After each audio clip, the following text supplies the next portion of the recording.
Nuova luce di Hanukkah. Parto da un'esperienza. Andando una volta in Thailandia e parlando con un tassista, eh, mi gli chiesi, tu che cosa fai nel tempo libero? Volevo parlare un attimo di che cosa fanno. Lui dice, noi non abbiamo tempo libero, non lavoriamo sempre. E io lì per lì rimasi stupito, però mi resi conto di una cosa. Cosa significa vivere una vita senza un orizzonte di tempo, nel quale tutti i giorni sono uguali e tutto dipende eventualmente dalle cose che introduce il re in carica. Quindi, cosa significa non avere dei punti di riferimento nel tempo? E ho sentito un senso di angoscia. Poi da una parte ho scoperto che comunque non è del tutto vero, perché la Thailandia, pur essendo una terra buddista, comunque civilmente ha introdotto il concetto di settimana e di tempo. Così anche ad esempio l'ho visto anche in Giappone e mi sono detto dai vai, noi cristiani abbiamo vinto dappertutto. In effetti il discorso di una giornata di riposo è effettivamente un qualche cosa di profondamente umanizzante. Non siamo delle macchine, e abbiamo bisogno di tempo per riposare. Il cristianesimo vive la domenica come giorno nel quale si riposa, ma c'è questa cosa qui di andare a messa e quindi di celebrare. Oggigiorno invece non si vive in questa maniera perché il giorno di domenica è diventato il giorno per fare altre cose, andare al centro commerciale, fare cose che non si possono fare negli altri giorni, è diventato forse anche un giorno più stressante, quindi non si va né più a messa né più è un giorno di riposo. Nell'ebraismo invece rimane il concetto invece molto forte che c'è uno spazio nel quale l'uomo non agisce e quindi si abbandona in qualche maniera al riposo, alla celebrazione delle cose di Dio e celebrazione anche che gli fa capire chi è Lui. Quindi c'è questo ciclo. Ovvio che tutte le religioni hanno dei cicli di tempo. Il cristianesimo vive l'anno con il punto centrale che è la vita di Cristo e quindi durante l'anno si vivono i vari momenti della vita di Cristo perché lui è il centro della vita cristiana. L'ebraismo invece ha questa struttura che è la struttura settimanale, quindi di questi 6 giorni più uno di riposo. Ed è anche caratteristico il tempo che viene preso in considerazione perché c'è un'ora precisa quando comincia lo Shabbat, anzi c'è addirittura il minuto preciso che a seconda di dove sei in giro per il globo il sole tramonta in un momento, in un minuto diverso. E quindi c'è questa soglia precisa nella quale l'uomo deve cessare e incomincia il tempo di Dio. Come anche, meno conosciuto, c'è anche l'Avdalà che in pratica è il momento nel quale si esce fuori da Shabbat e riprende il percorso del lavoro, delle attività umane, quotidiane, eccetera. Quindi c'è questo discorso del tempo che è significativo, anche perché, altro episodio, una volta quando partecipai a una festa di Pesach alla sinagoga di Firenze, rimasi molto colpito del fatto che ogni tanto qualcuno usciva a guardare se si vedevano 3 stelle, perché con le 3 stelle in pratica significava che la giornata effettivamente era finita, ma soprattutto era iniziata la notte. Rimasi stupito un po' di questa cosa qua, perché era un po' come vedere o ricordare il tempo degli scrutatori di stelle che, non lo so, nelle grandi piramidi a gradoni di Babilonia c'erano questi sacerdoti che scrutavano il cielo e quindi cercavano di capire le stagioni, i periodi, i cicli, eccetera, per potersi orientare. L'ebraismo conserva, osservando le fasi lunari, il cielo, eccetera, conserva effettivamente il ricordo di questi tempi antichissimi. Anch'io sono diventato un po' come loro, perché a me piace, ad esempio, soprattutto in Quaresima, guardare le fasi lunari, perché quando vedo, ad esempio, che c'è la luna nuova con il suo primo spicchio, significa che quando sarà piena, me lo dico, quando sarà piena sarà Pasqua, domenica per noi, per gli ebrei proprio il giorno della luna piena. Quindi è interessante anche questa cosa qua. Però è anche interessante, guardando le vicende della storia ebraica, mi sono anche immaginato ebrei sparsi in giro per il mondo che guardando le fasi lunari potevano essere in contatto con quello che è la propria storia, i riti della propria memoria e quello che è appunto l'identità. Perciò anche ad Auschwitz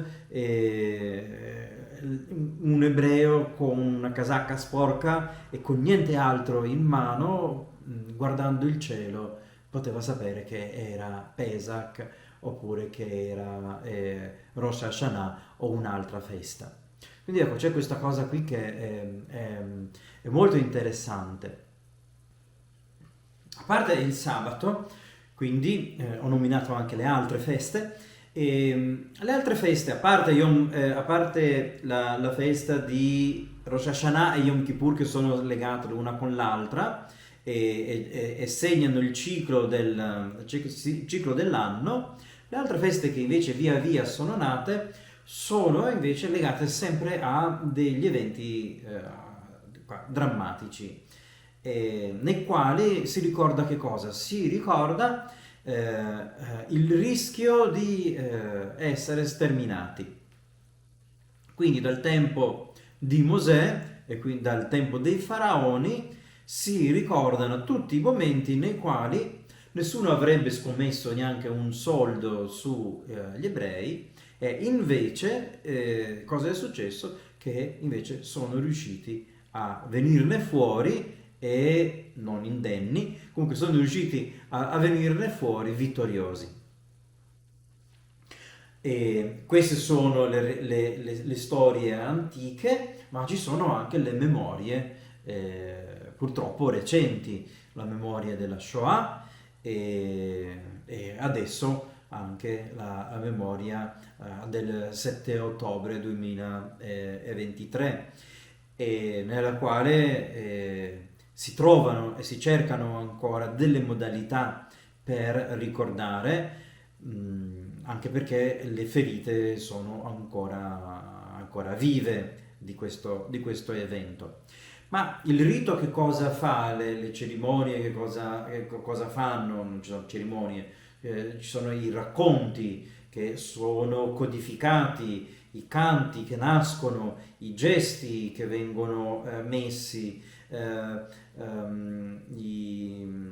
poi dopo ci sono i cibi che si mangiano, i profumi che accompagnano. Ecco, tutte queste cose qui servono a fare che cosa? Servono a, in qualche maniera, elaborare questi profondi lutti, questi profondi momenti di disperazione, di paura, eccetera, ma non come momenti nel quale si vive il discorso dell'essere vittima, ma invece il ripercorrere con la memoria che in quel momento drammatico Dio era presente e li ha salvati.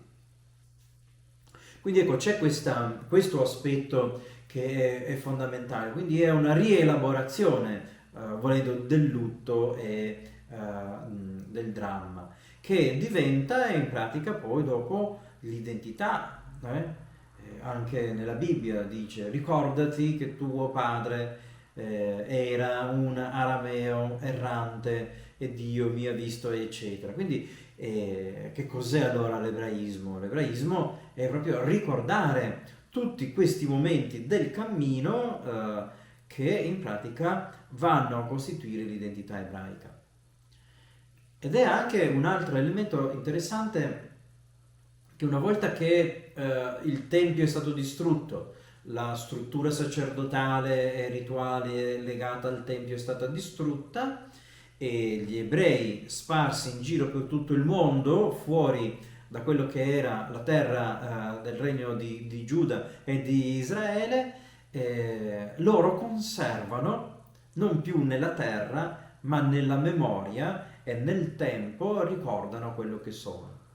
E perciò sì, questo ultimo passaggio che voglio fare, e ricordo queste famiglie che celebravano e ricordavano i tempi e la storia di Israele, le ricordavano le sinagoghe nelle nostre città europee, al secondo piano, al terzo piano, a Venezia, a Padova, dove appunto nessuno poteva interferire e non si sapeva esattamente che era in corso una celebrazione, e questi luoghi, i ghetti, nei quali effettivamente forse qualche cosa si vedeva ad esempio la festa di Purim o cose così.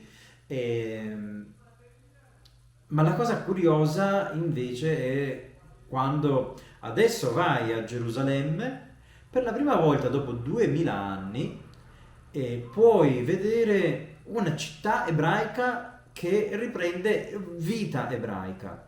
E perciò quando c'è una festa ci sono le decorazioni, le luci, tutti i segni della festa, la gente che si fa gli auguri, eccetera. Quindi diventa, per la prima volta dopo 2000 anni in Israele adesso, diventa un qualche cosa che coinvolge tutta la società di Israele.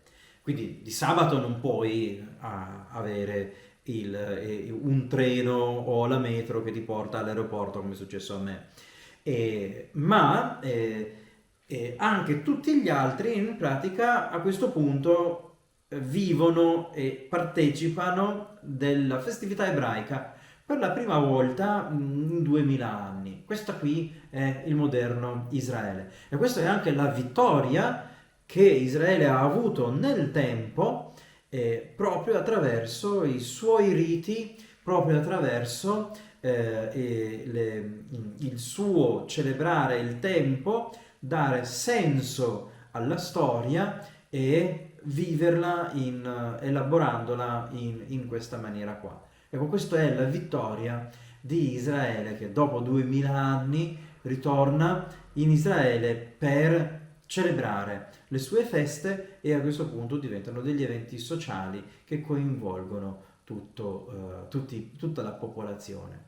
Ecco, questo qui era quello che mi piaceva vedere. Di nuovo è una cosa lunga da spiegare, non tanto ovvia, però per me, io qui ci vedo una grande forza che appartiene al popolo ebraico, e che questa luce appunto viene trasmessa attraverso magari le domeniche, attraverso lo Shabbat, ma viene trasmessa al mondo con questa lotta che ha in questo caso di nuovo un lieto fine. A Gerusalemme si celebra lo Shabbat tutti insieme. Buona serata.